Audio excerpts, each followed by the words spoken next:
Which reminds me, have you ever been halfway through eating a horse and stopped and thought to yourself, I'm not as hungry as I thought I was? At least I entertain myself. I mean, it says Scottish entertainer, it doesn't actually say who I should be entertaining.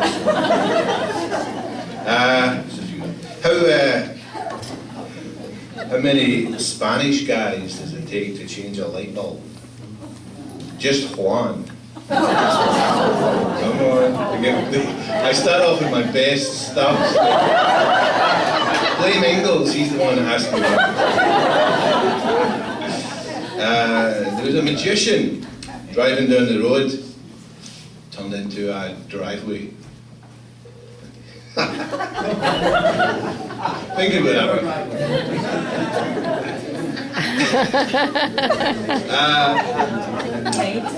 Takes a wee while to get that one. He turned into a driveway. Oh wait, I can wait. You can sit on the stairs. I was going out, I decided I should go out on the town because I deserve it. So I went out on the town and I just before I turned to Kirsten and I said, my wife, I said, Kirsten, put your coat on. She's all smiles and she puts her coat on and she says, that's lovely, you taking me with you. I said, no, but I'm turning the heat off before I leave, so. I came home pretty late that night, it was quite late. I came home and the house was all dark, it was about 4 and it must have been about 4 in the morning. I wasn't smelling as good as I did when I left. So I came in and the house was pitch black and she turns on the light and she says, Aaron, now the last thing I want to do is hurt you.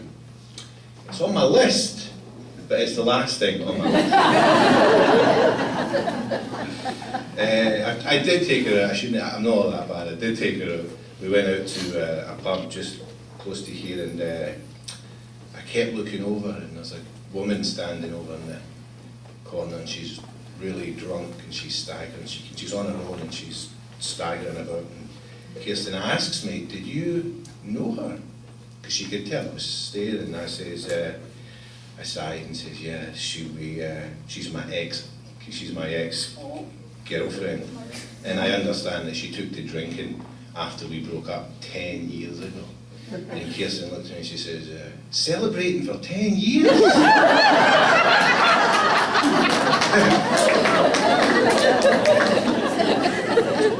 I've got, grown up in Scotland, I still have a few of my friends from back home, and one guy in particular I keep in touch with, his name's Wee Huey. He grew up in Glasgow and he always gets the short end of the stick. And doesn't seem to matter what he does, he gets the short end of the stick. He was in London, he said he was in London recently and he got stuck there and he decided to go to a phone box and phone his sister, Big Aggie. I don't know how Big Aggie and Wee Huey end up brother and sister, but I think a different story. So anyway, he got stuck, so he couldn't figure it out, so he phones the operator.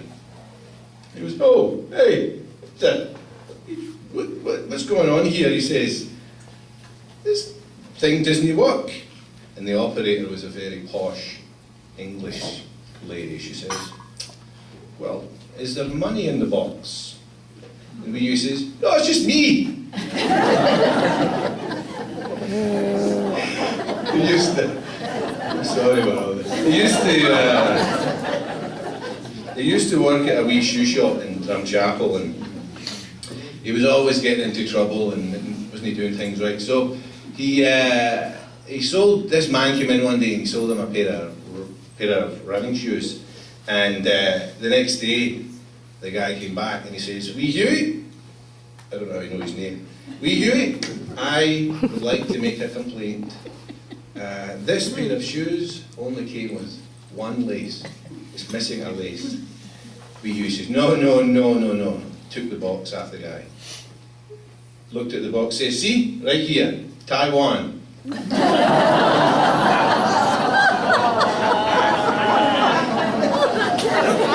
a Jones.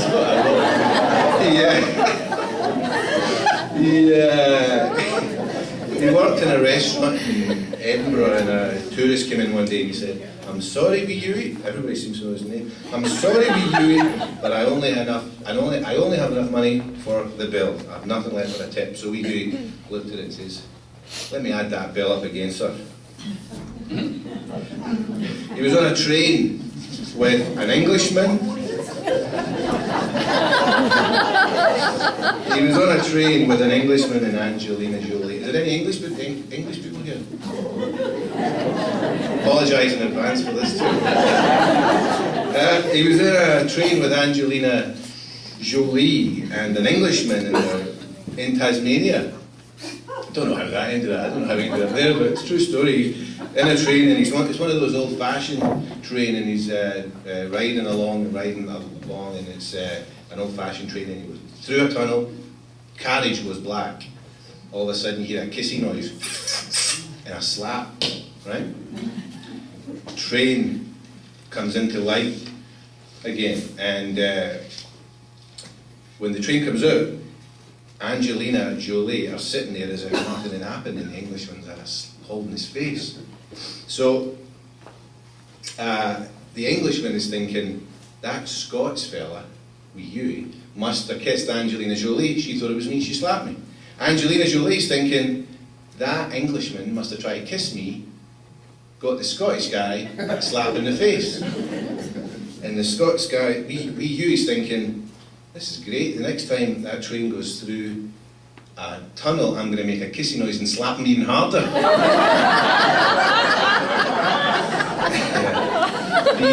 He wanted to travel and get away from it all, so he went to Tasmania, and he also took a deep, dark trip to deepest, darkest Borneo. He took all his earnings from the shoe shop that he was working in Drumchapel and went to Borneo. He was captured, just his luck, he's always in the short end, it's like he was captured by a cannibal tribe in Borneo. And they took him, tied him to a pole in the middle of the town, everybody's dancing and beating their drums and all that. And the chief says, tonight, he yelled at everybody, could speak English, tonight we feast. And he was fearing the worst here. So he was able, he had his hands tied in him, but he was able to reach into his back pocket, come out, and he reached in and got his diary. And he opened it up to the day and it says, full solar eclipse today, 3 p.m. And he thought to himself, it's going to be pitch black, that's my chance. So he motioned over his head to the chief, and he says, oh, whoa, chief, what time's the feast? And the chief said, oh, right after the eclipse. So he was begging him, he says, please, do not eat me. Is there anything I can do so you'll not eat me? So the chief says, okay, the only way that we can not eat you to get out of this pickle is for you to perform the 3 tasks of Nakula.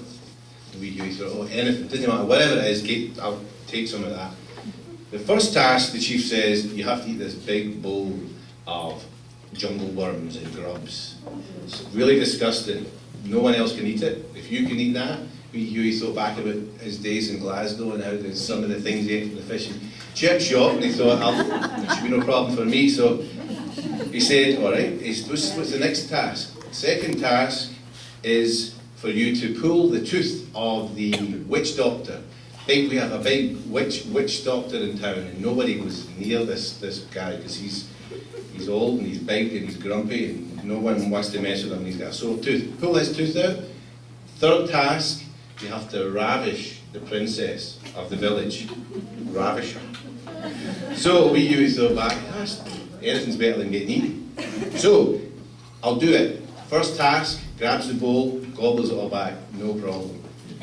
Second task, he goes into the tent where the witch doctor is. There's a lot of banging and smashing and growling and howling. And finally, he comes out, rubs his hands together and says, okay, where's this princess with the toothache?